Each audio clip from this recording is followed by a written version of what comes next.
नमस्कार, मैं हूं आदर्श कुमार और आप देख रहे हैं आदर्श संवाद कार्यक्रम। आज हम बात करेंगे नेताजी के बारे में, यानी मुलायम सिंह यादव जी के बारे में।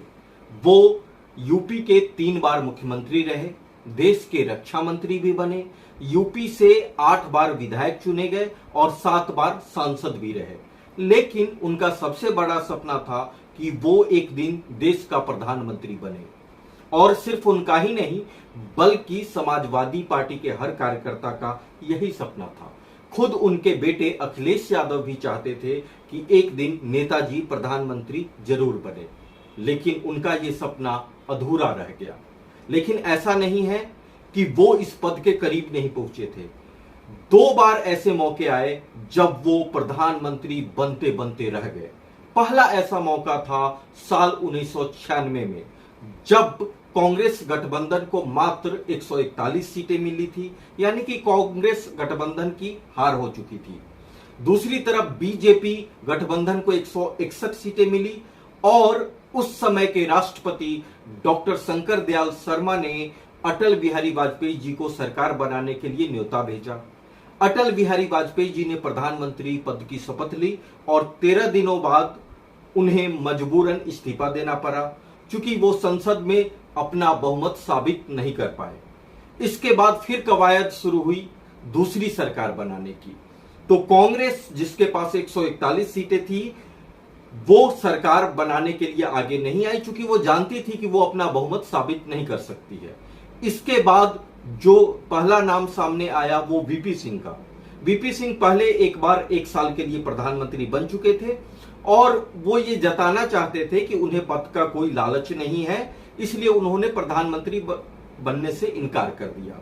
एक वजह और थी कि उनका स्वास्थ्य ठीक नहीं रहता था, ये भी एक वजह थी।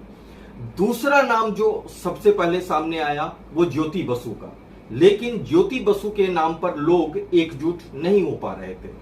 फिर लालू यादव के नाम की भी चर्चा हुई, लेकिन तब तक उनका नाम चारा घोटाले में आ चुका था, इसलिए उनको पीछे हटना पड़ा।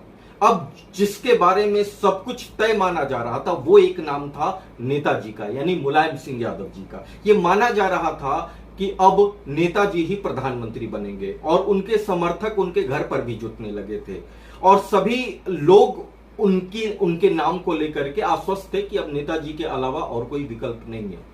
लेकिन ऐन मौके पर लालू यादव, शरद यादव, खुद वीपी सिंह और चंद्रबाबू नायडू ने नेताजी का विरोध कर दिया। और ये बात हम नहीं कह रहे हैं, बल्कि मुलायम सिंह यादव जी कई बार उन्होंने खुद ही इस बात को मीडिया के सामने जगजाहिर किया।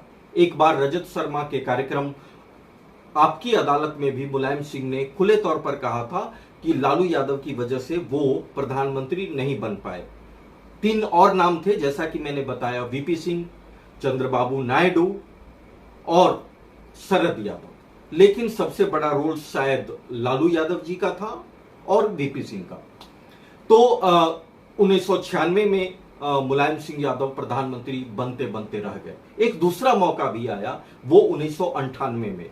1998 में भी ठीक वही हुआ, यानी कि पहली बार वो प्रधानमंत्री नहीं बन पाए थे, एचडी देवगौड़ा प्रधानमंत्री बने, उसके बाद मुलायम सिंह यादव उस सरकार में रक्षा मंत्री बने। लेकिन दूसरी बार फिर जब ऐसा मौका आया, जब उन्हें लगा कि अब वो बन सकते हैं, ठीक वही विरोध हुआ, यानी कि लालू यादव, शरद यादव, चंद्रबाबू नायडू, वीपी सिंह, इन लोगों ने नेताजी का विरोध किया और फिर 1998 में भी वो प्रधानमंत्री बनते बनते रह गए।